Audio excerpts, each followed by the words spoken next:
This week on Pit Stop with Don and James, we join Don trackside at the Austin Grand Prix. We recap a hectic sprint race and we dive into some surprising battles during the race.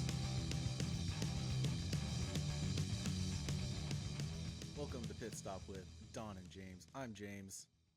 And I'm Don.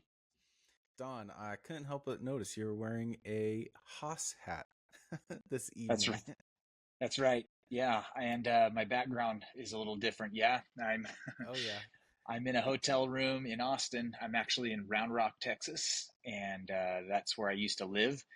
And came down for the United States Grand Prix, and I am now officially done with the whole weekend. Back at my hotel, and uh, decompressing and digesting what just happened, and we're going to talk about it. And I picked this up at the circuit, this Haas hat. I love the color scheme. Obviously, currently the only American team on the grid, and I just felt like, and I've been really impressed with what Ollie Behrman, particularly from the Haas team, has been doing. So had to snag a Haas hat. Yeah, man, it looks really sharp. In fact, we have a clip from you and I earlier. You were at the track and you rang me up, and so we had a little chat about the sprint race. So we'll go ahead and show that clip right now. Hey, there he is. Killing it, the Austin GP, man. Yeah, I guess we're going to try this out, huh? Trying to figure out if recording on location actually works. Yeah. There's a lot of noise still from the circuit. This is about an hour, maybe even 90 minutes after the race ended. We've just been hanging out watching the post-race show, letting that crowd clear out so I can make my way back to my hotel. But as you can see, the track is down here.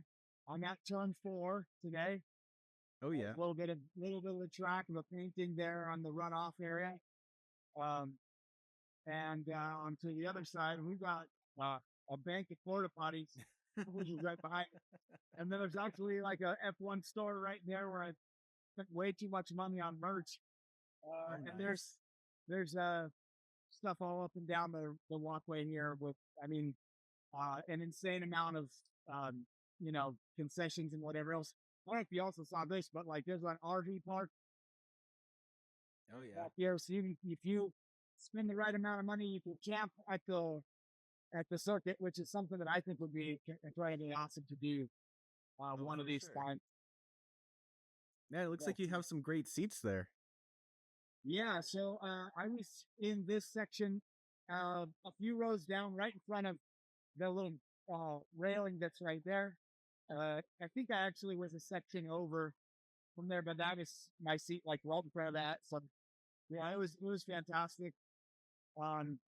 Really, really good weekend, really good race. The the um the actual championship, the driver championship, it's getting really interesting right now. Oh yeah. I guess we should tell anybody who might watch this that you don't necessarily watch the race, so I'm bringing reactions from the race to you. But I guess what did you think of the sprint? Right, you talked about the sprint a little bit. I'm gonna mute my mic so the background noise isn't coming through. There we go. Yeah, man, the sprint was absolutely crazy. I could not believe that the McLarens came head to head in turn 1. Like, it was such a bizarre chain of events. Hulkenberg, man, I was so happy when that guy qualified so high up, and it was all taken away in one fell swoop. I felt so stinking bad for him, man. But man, talk about opportunistic. Yuki Tsunoda managing to snake by all the chaos and ending up in, I think he hit the restart in P7. Man, what a crazy turn of events he had for a weekend. I know, yeah. First of all, I was watching the sprint race from turn 19, which is just at the end of the track. And maybe at some point during this, I'll kind of compare turn 9 where I was on Friday, turn 19 on Saturday, and turn 4 on Sunday. But yeah, man, Hulkenberg, complete heartbreak in the sprint. But he managed to have a good race, uh, actually, which we'll get to. Um, and Sonoda, a good weekend for Sonoda as well. So that's the other battle that is right now. It's as tight as can be with 5 more races to go. The constructors P2 is insane right now. I don't know if you've looked at the points. There's 10 total points between Mercedes in P2 and Red Bull in P4, Oh with wow. Ferrari sandwiched between them. And it was a good weekend for Ferrari as well. It was just a good weekend for Ferrari and Red Bull. A mediocre at best weekend for Mercedes, which then tightened things up. So yeah, just it's getting crazy. I mean, really, the only thing that's decided is the constructors' championship. Everything else is on. The P2 for the constructors is wide open. The drivers is pretty much wide open. And I mean, this is an insane season. Very, very cool and very much a seesaw of various kinds going on right now for the championship. So yeah, very, very cool. So yeah, I guess with the sprint race, which you have seen, was both McLarens went out, which was a collective groan from the audience here, which is very pro McLaren. Yeah. And they hit each other in turn one. Why weekend long didn't stop because the McLaren garage was saying that there was going to be repercussions for the contact that Lando made with Oscar in the previous race. And nobody knew what that meant. I don't think anybody still does. I know what that means. I think you made the crack. Was going to make him put his nose in the corner. Yeah. So something like that. Nobody knows what the offenses were, but in the end, I'm sure Zach was plenty displeased with the sprint crash out of both guys. Yeah, but well, you didn't see it on the feed. As soon as that happened on the feed, they went and showed him right on the camera, and he's just sitting there, just totally face. Like, I think he was in shock. I don't think he could even comprehend what had just happened. I guess for him, lucky it was a sprint and not in the Grand Prix. More points were at stake, but they had qualified P2 and 3, right? Yeah, behind Max for the sprint, and so they'll have a chance to get some more points. And with the both crashing out, that made it much more consequential from how Max finished, which was P1 in the sprint. So that takes 8 points clean from the championship with no other points coming for the McLarens. And so that ratchets things up a little bit. And then we should also say, so who took P2 in the sprint? Russell, man. George Russell. Yeah, he was bringing the fight to Max. They almost got together coming out of the last straight there in the backside. I thought they were going to come together. He pushed him pretty stinking far out. So that was killer. I mean, that was awesome for George. And then a freaking P3 for Carlos Sainz on the Williams. That's right. So very, very cool there. You're not gonna like the Grand Prix. Don't even say that to me, man. Don't say that to me. I'm just gonna bring your hopes down a little bit for the Williams. Very hard race for them there, but the P3 in the sprint definitely was good.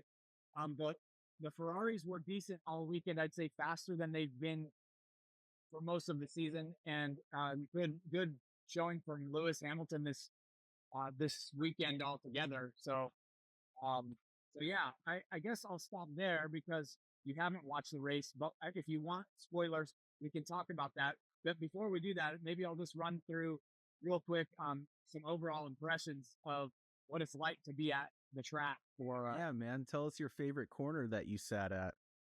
Okay, so interesting because I was at turn 9 for Friday, I loved turn 9 for the purpose of watching them step on the gas out of turn 9, which is kind of a tight turn. So there's kind of a chicane 8, 9, and then they run it through there. And where it goes down to turn 10, it's a downhill and there's a little bump. So they really just dive down that. And then it's uphill up to turn 11, which is the hairpin. And so that is really cool to watch. Not only a Formula One car, but here they were racing. Porsche Cup, Carrera Cup, and the Porsche 911s were racing, and they are very fun to watch. They're super fast. But just as a little comparison, I did a time check when I was watching the Porsche Club cars race yesterday. They get around the circuit, our race pace about 2 minutes and 9 seconds, 2 minutes, 10 seconds. What was the lead car? I just started a stopwatch at a reference point and watched a lap go through for race pace. The F1 car, I did the same thing for them today for turn 4. And because it was race pace, I wanted to compare race pace to race pace. About 1:40 for Max. So 40 seconds a lap faster than an F1 car. And the Porsche is basically a street car. It's the same 911 Carrera you'd see around your neighborhood, right? Right. I mean, they probably tuned up the engine differently and put a big old spoiler on the back, but it's essentially a retail car. Yeah, it's a very stripped down version. Yeah. And so when they go around a turn, they drift. You can see the drift on the car. They're fighting that every turn, basically. How fast can they take it before they are going to spin?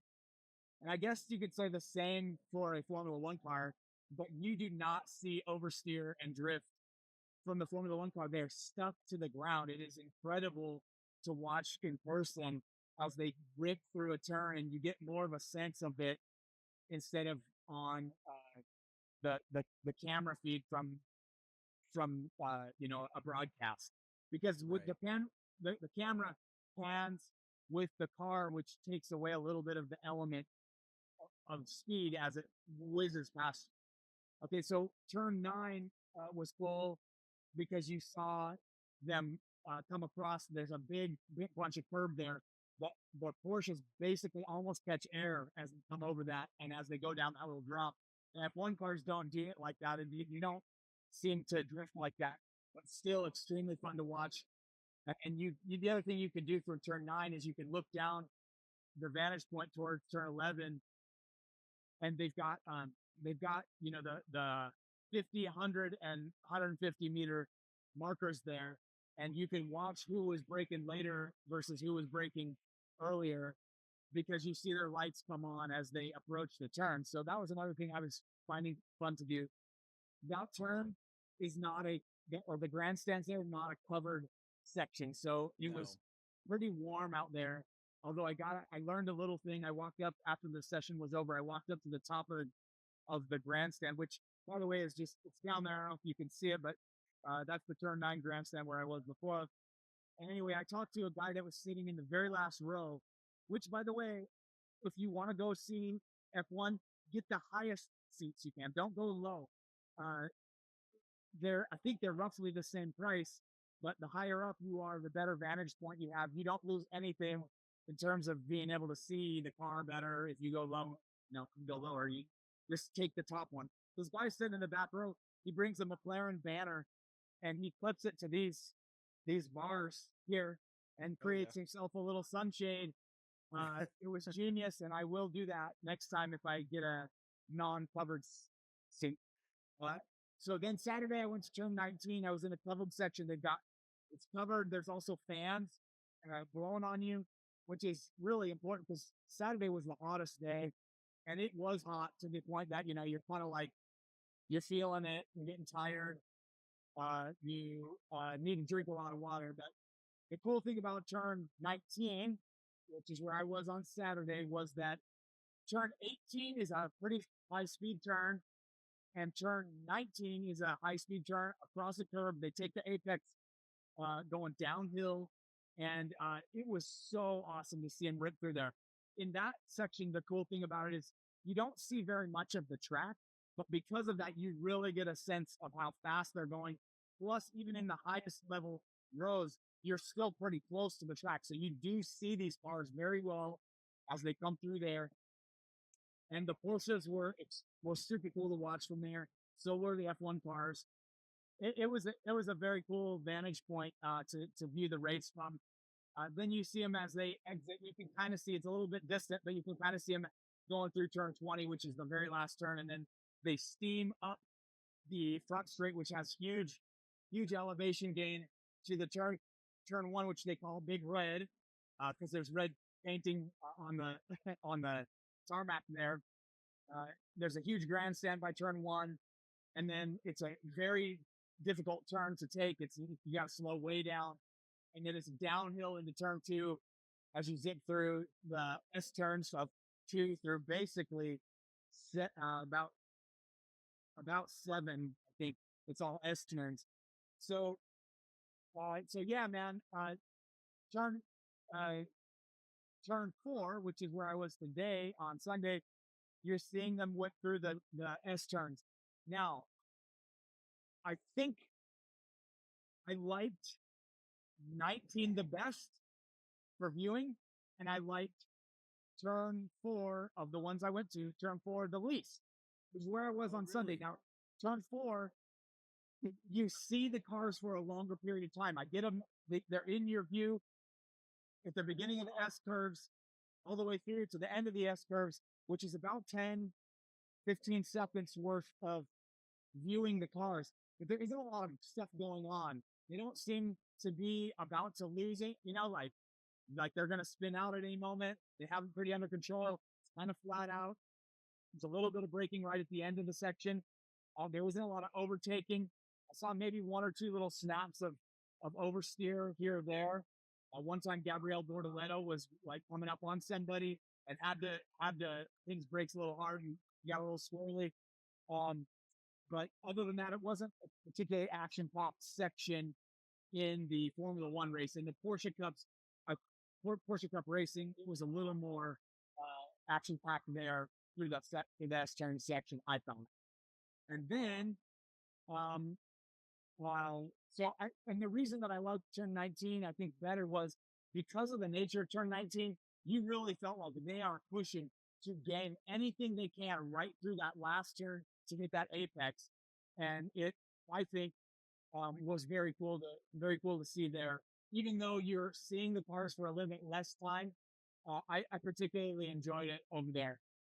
There was a lot of other places I could have sat. Well, turn 19 and turn 4 are covered with the fans. That is really helpful. Staying comfortable. So that's my analysis.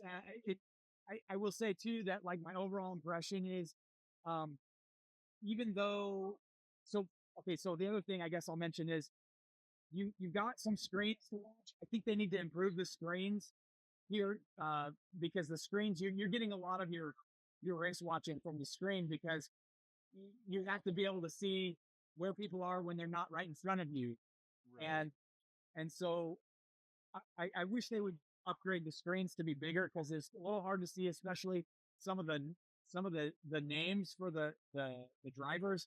Like, if the blue is hard to see, but the red you can see pretty easily, and the white you can see easily. The blue it's hard to see it. So that's maybe one criticism. But you can listen to the broadcast. If you can get good connection on your cell, you can listen to the broadcast on the F1 app.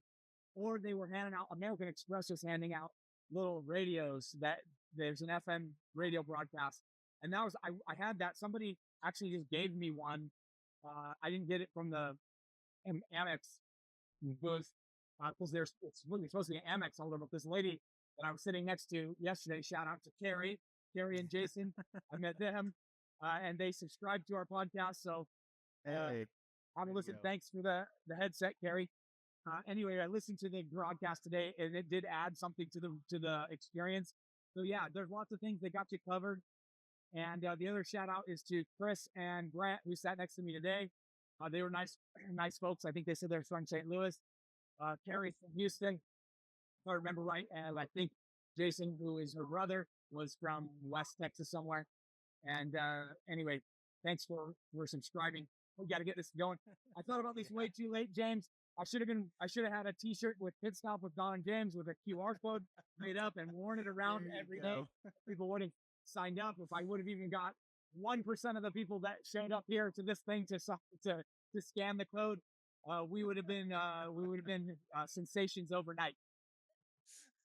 Well, it seems like you had a really good time, man. I'm really sad I couldn't make it out there for you. Yeah, man, we're going to do this together one of these times. It was fun. And even though I've spent kind of a lot of money because concessions and gear are kind of expensive, I got to do it. You got to splurge every now and then. Absolutely, man. And I'm loving the McLaren gear you're rocking. I think you should have gone for a new hat more than anything. Well, I have a new hat, and I thought, you know what? I beat this one up so bad at the last race that I came to. I'm just going to let it keep getting worn out bad. And I don't want to wreck my really nice one. And I kind of want to go get a new McLaren hat. As I make my way out of the venue, I'm going to look at what shops are still open. I got a couple other things. I actually, I'll show you what I got for myself. Yeah, man, let's see it. I'll split this for you. Ollie had a good weekend. He came in, I think it was P8 or P9. Nice. And I was loving this hat, so I got this hot pass hat. Awesome. That's awesome. So I wasn't really expecting to get any Haas merch, but I was like, man, I like the hat. I love the color scheme, the white and black. That's like my favorite color scheme. I like the simple H logo in it, and always been repping quite well. So I'm on the verge. They're doing 30% off everything at that F1 store. I was very close to buying a Sauber jersey, but I guess I didn't end up buying it. Maybe I'll buy one on the way out. So it's the end of an era, man. There's no more Sauber after this year. If it had Hulkenberg on the back, I would buy it. It didn't have Hulkenberg. I was just a generic one, and I was like, I don't know about this. You got to go find the actual shop. Yeah, I'll wander past a bunch more on my way out of here, and if they're still open, sometimes they discount stuff pretty heavily as they're trying to clear out. So we'll see. Anyway, man, that's my general recap of this. Now, do you want to talk at all about the race, or should we get back together later and talk about the race? Let's get back together later. We'll find a way to clip this in somehow. Sounds good, man. I will. I'm sure I can. Even if you don't get me before I leave the circuit from the hotel or whatever, if this works good enough for you, doing this on the app, yeah, then we'll do it. But yeah, hit me up once you finish watching the race if you're going to do that soon, and I'll check back in with you from another part of the racetrack. Sounds good, man. Enjoy your time. Okay, adios, James. Adios. So we were talking about the sprint race earlier, but we totally failed to mention something else that happened. Lance Stroll, right? That happened in the sprint race. Where he totally went super deep into turn 1, caused a big old yellow flag to come out. Yes, that's true. Yeah, that did happen. I wasn't quite sure where you were going with it, but yeah, we totally just forgot to mention it earlier. I don't know how we missed that one.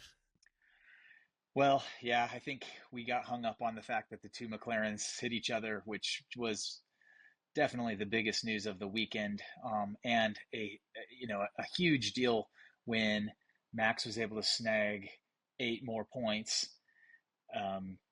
without the McLarens picking anything else up during that race, right? So that was the show stealer.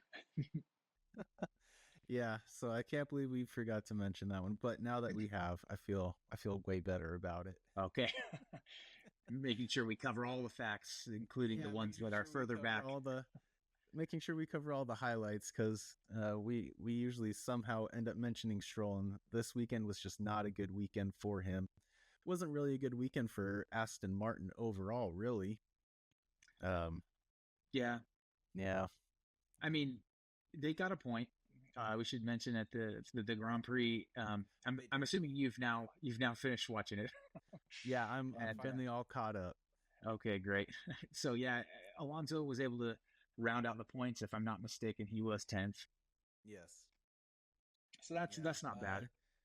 No, it's not bad. And you know what? When I got to say, so there was a lot of heartbreak, obviously, with the sprint race. You know, both McLarens going out, which is just more crazy than heartbreaking, but Nico Hulkenberg just super heartbreaking.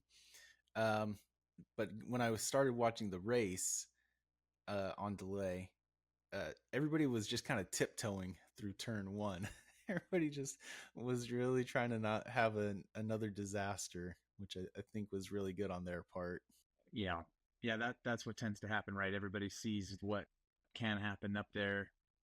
The McLarens got too feisty, and it's such a dangerous corner. It's so easy to have a mistake there because of the sharpness of the angle that they take to come around there. So, and everybody's trying to take the tightest line that they can, because if you take a wide line, you're gonna lose time no matter what. So everybody's trying to squeeze through there, and it's a definitely like a funneling process off the line. I think we talked about this last week too, that because of the elevation, that changes your braking as well. You're going uphill as you hit that turn, and so it throws a little bit of a monkey wrench in there when you're trying to figure out how hard to brake if you're also losing speed to the climb. Yeah, exactly. But it was made for a better race, I think, in my opinion. Because during the actual race, there was only one DNF, and sadly, it was my boy who you tried to. You were so eager to tell me, but I'm really glad you did. You let me find it out all on my own. But Carlos Sainz, man, what a I kind of gave it away because I told you there was a big bummer for Williams, and it wasn't just. I just didn't realize how big of a bummer. Yeah, well, and I mean, after the P3 in the sprint in the race for him to DNF, and it seemed like it was totally his fault. Yeah, he came up too hot and clipped was it Kimi Antonelli in the back, left rear tire, spun him out, and luckily Kimi was able to keep going, but not so lucky for Carlos. And unfortunately, the thing is like he did the same move on Ollie Behrman just the lap prior. So I think he was like, "Oh, I could just do this again," but the room just wasn't there for him to do it the second time. Yeah, I think you're right. It was all his fault running into Kimi. Yep. Yeah, and a bummer for Kimi because Kimi wasn't having a great weekend, but that really took him out of any shot at getting any points. So this is one of the things, I think we talked about this much earlier in the season, where I feel like there's a level of injustice that happens in Formula One where no penalty can really make up for somebody ruining your race completely. So that's a bit of a bummer, and a kind of a mistake that you wouldn't expect someone like Carlos that's as crafty and experienced as him to make. So that was definitely a bummer. Yeah. But aside from that, there were some great battles going on, right? Because Leclerc and Lando, they were duking it out, and then once Lando got past, the Ferraris were battling, which I didn't really expect. They were battling for, I think it was really only just one lap. Yeah, and Ferrari decided to pit him in, which I think was the right move. You don't want your guys going after it. Yeah, that's right. And the battle between Lando and Charles was spicy and really fun throughout the race. Lando lost the position to Charles immediately, kind of reverting Lando back to his poor starts. He was really gunning for Max in P1 and sort of lost sight of Charles, I think. And Charles swooped in, took the position, and I gotta say, Max Verstappen was basically gone from turn 2, lap 1. It was that cat knows he steps on throats. He finishes the job and he tries to do it early. And and great, great, great drive from Max. I can't really say anything else. We were from where I was sitting in turn 4. There was already an enormous gap when by enormous, at the very start of the race, it was, over a second. And you can tell that when you're sitting trackside, you can really see where there's room for somebody to make a move and when somebody's just out of reach, and Max was already out of reach by turn 4. Yeah, that's what I was going to ask you, because you're pretty early on in the track, like, and you have a pretty wide range of view, right? Like you can see him coming out of turn 2 and then go all the way up to, what is that, turn 9, 8, 9 over there? Yeah. So they disappear right around turn 7. Between turn 7 and turn 8, they disappear out of view. Yeah, so you could probably really see how good the that gap was getting on there. Man, that's crazy. And that's what you really noticed, that beyond the one lap where Charles and Lewis were battling each other, Lewis ended up settling into sort of his own race out there by himself with a big gap on either side of him. Was really a huge chunk of the race. It was that way, where Lewis wasn't about to get past, and he wasn't threatening anyone, just out there taking laps by himself, which is kind of a bummer. That's the boring thing, but that is the reality of most races in Formula One. You get some jockeying within the first few laps, and then it settles into a pattern, an order, and there might be a couple of battles going on here or there among other drivers, but usually not so much for the lead, and then it becomes a strategy race, right? You're looking at your tires, you're looking at when you might be able to pit, you're waiting to see if there's going to be a lot of crashes or incidents that cause safety cars and things. And that actually kind of brings me to my first thing that, question I have. Charles Leclerc on the soft tire, typically the faster tire, but less durable. And he came out and stole P2 from Lando. And then by lap 7 or 8, there was a virtual safety car. And I started to wonder, because usually the lap life for a soft tire is in the 10 to 15 lap range. That seems to be where they think it's good. I was somewhat wondering what you thought about that with the virtual safety car. Should Ferrari have made him come in and put him on a hard or a medium and see if he could go to the end and just, take advantage of the cheap pit stop, save himself, 8 to 10 seconds? Man, that's so hard to say, because I don't know what the stat would be on the hard tire, because I don't think anybody ran a hard tire. I think everybody was running mediums and softs for the full weekend, if I'm remembering that correctly. I think in the race, I thought Alex Albon put on a hard tire and said it was rubbish. It wasn't. It was not a good tire. Maybe because he did get. I think he was the reason for the virtual safety car, right? Because he got spun around, or maybe that's too early. Because Alex Albon did get spun around, and he did pit on lap 7. So maybe just pit under the virtual safety car. Yeah, I think there ended up being some debris. He had a really poor weekend. Yeah.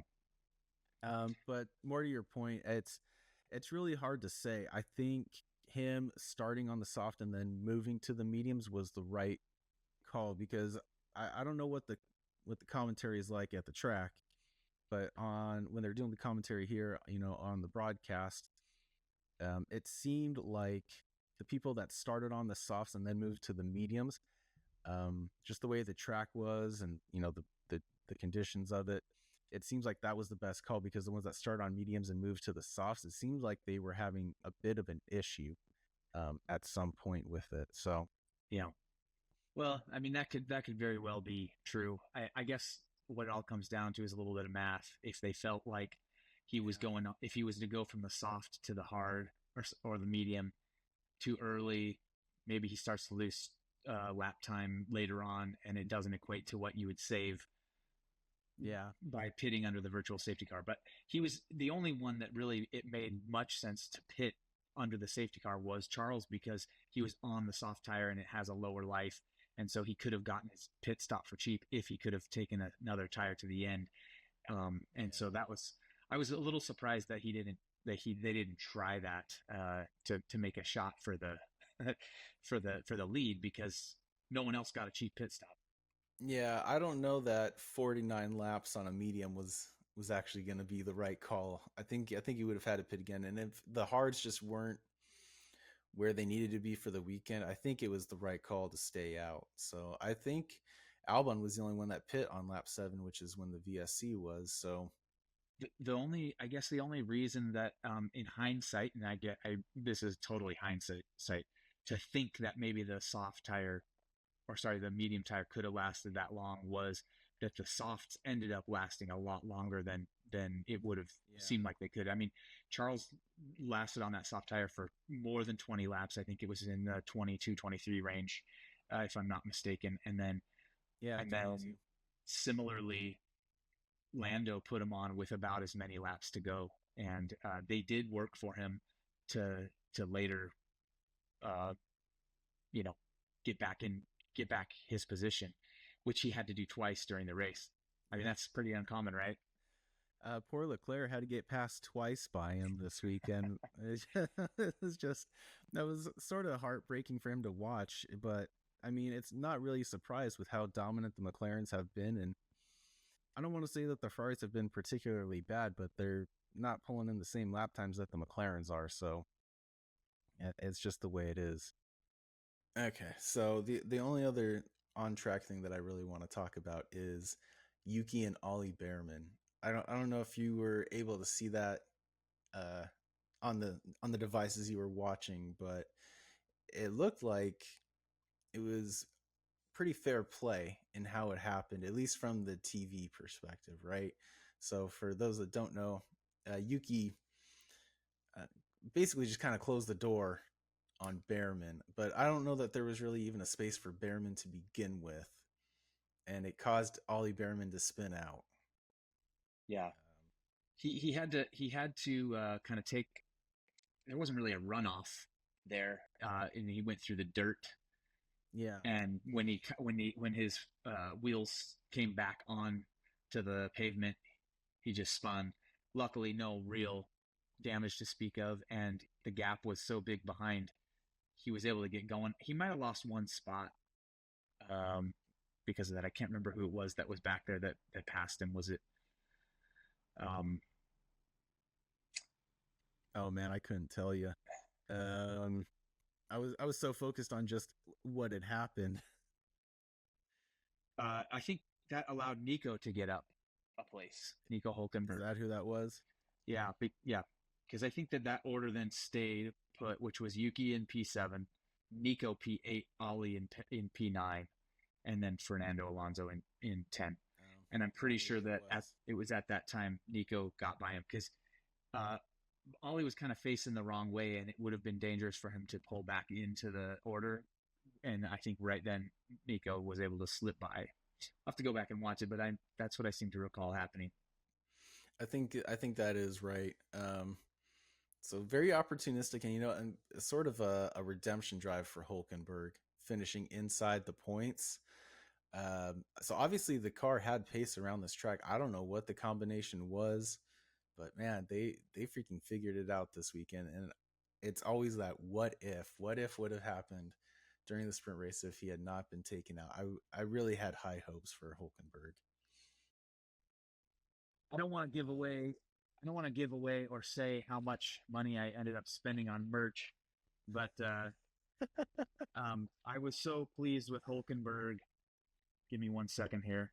I'm going to show you how pleased I was with Hulkenberg. Sorry, you have to look at the ceiling for a second.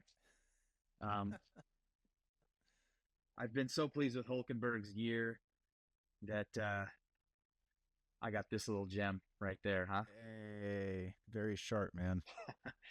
I wanted the green. Don't think Audi's going to be that green next year. So anyway, got the Nico hat. I had to pay tribute. I like all the older drivers because they're around my age. I am like I don't know. I feel like I gotta support those guys. They're old. Yeah. They're old men of the league. Anyway, yeah. very sharp, man. I'm glad you were able to go find something. We had talked about it previously, so I'm glad you're able to. So you got 2 hats now, so that's pretty sweet. Yeah, and I actually got a third one that's a Circuit of the Americas. I'll put that one on for one. Like I said, I don't want to divulge how much I spent. This merch is ridiculous. These guys make money hand over fist on this stuff. Although I will say, putting on an event like this, man, just the logistics of it is, you can look at it and it's got to be so expensive to make it happen. But anyhow, Oh yeah, fair enough, man. Well, this weekend was pretty crazy in how everything happened, right? So McLaren had a double DNF on Saturday. Piastri didn't really. I say he really didn't do much during the race. He finished 5th. Lando was able to manage a P2. Yep. And so, because of how well Max Verstappen has been doing the past few weekends, he is now 40 points outside of Piastri for the lead. So, people are talking, man. It could be a 5th title for Verstappen. I think there would have to be some crazy circumstances for the next, what do we have, 5 races left for him to get it. I don't know that I see it, but with how good he's been doing the past few weekends, Yeah. oh man, it very well could be, and I could be eating crow very soon. It would be a historic comeback and an unquestionable notch in Verstappen's belt for that greatest of all time type talk. He took he got 25 points for the win, plus 8 points for the sprint, 33 points. Piastri got 10 today. He outscored him by 23 points this weekend. That's huge. I don't think it's going to happen again, but there are 2 more sprints, I think, on the calendar. And so the McLarens can't afford another DNF even in a sprint. I don't think they need to put points on the board and minimize how much that Max can take out.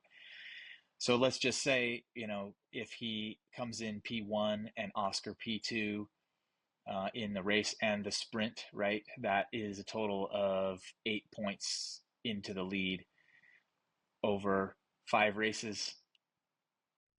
5 times 8 is 40 points exactly. It would be tied. I mean, and that's if Oscar came in P2 and Max won every race and sprint here on out. It's a pretty unlikely scenario, but if Oscar comes in, keeps coming in 5th or out of 2nd place, that could be very difficult. Now the gap between Oscar and Lando is now 14 points, if I'm not mistaken. Yeah. And so, I mean, that's going to be tight. Max coming up, trying to swipe a miraculous championship. I mean, this is going to be insane, dude. Yeah, absolutely. And you know what? For the great weekends that Carlos has been having, aside from actual race today, he's 11th in the championship with 38 points. Isaac Hadjar is only sitting in 10th at 39. There is a 1 point difference. So my prediction and hopes that both Williams will finish in the top 10 is looking like it is going to come true. So I'm pretty stoked about that. But as we move over to the Constructors Championship, man, there's only 10 points separating Mercedes, Ferrari, and Red Bull Racing. I got to give it up to Yuki Tsunoda, man. Yuki Tsunoda. You said you weren't going to put him in your bold prediction. And when I saw the sprint qualifying, I was like, you know what? That was probably a really good thing that you didn't, because didn't he qualify super far down. I think he qualified 18th, if I remember correctly. Yeah, I can't remember, but that sounds about right. But he moved up 11 places just in the start of the sprint race because he dodged all the chaos. And I think he finished, or did he finish? He finished just outside. Or did he finish inside of the top 10? He did. He finished 7th. He finished 7th both races. So I got to give it up to Yuki. He actually had a pretty decent weekend, and he's helping Red Bull get those points, man. They are so close to overtaking Ferrari. Yeah. P7 in the sprint, P7 in the Grand Prix. and that is exactly what they need out of him. It doesn't have to be anything earth shattering from him. Those little bits of points that he gets, they're going to go a long way. That 10-point spread between second and fourth in the Constructors' Championship, that could go away very quickly. Anyway, yeah, I guess we. Sorry, I kind of got sidetracked by technology there. But yeah, it's shaping up. 5 more races, couple more sprints, and we are very neck and neck for pretty much everything except the Constructors' Championship, right? I mean, that's the only thing that's been really settled at this point. Yeah, man. Those 5 races and two sprints. So those 2 sprints are at Brazil. So not this upcoming race, which is Mexico, but the following. And then another 2 races will go by, and it'll be at Qatar. Qatar will have a sprint race. So we do actually have a bye week next week. So we'll have to get a little something going together, and we'll make our bold predictions for the Mexican Grand Prix, which I always love. The Mexican Grand Prix always provides some amazing racing. I got to say, it'll be a little less so this year without Checo. Yeah, Checo always adds a little something to the air of the Mexican Grand Prix, but he'll be back the following year, so it'll go back to normal for us. Yeah, that's right. Yeah, I'm looking forward to that. Yeah, man. Well, anyways, I know you've been busy all weekend, but I'm glad we've been able to make this work, and we'll have to keep in contact, and we'll get something going for next weekend. But until then, I'm gonna say adios. Adios.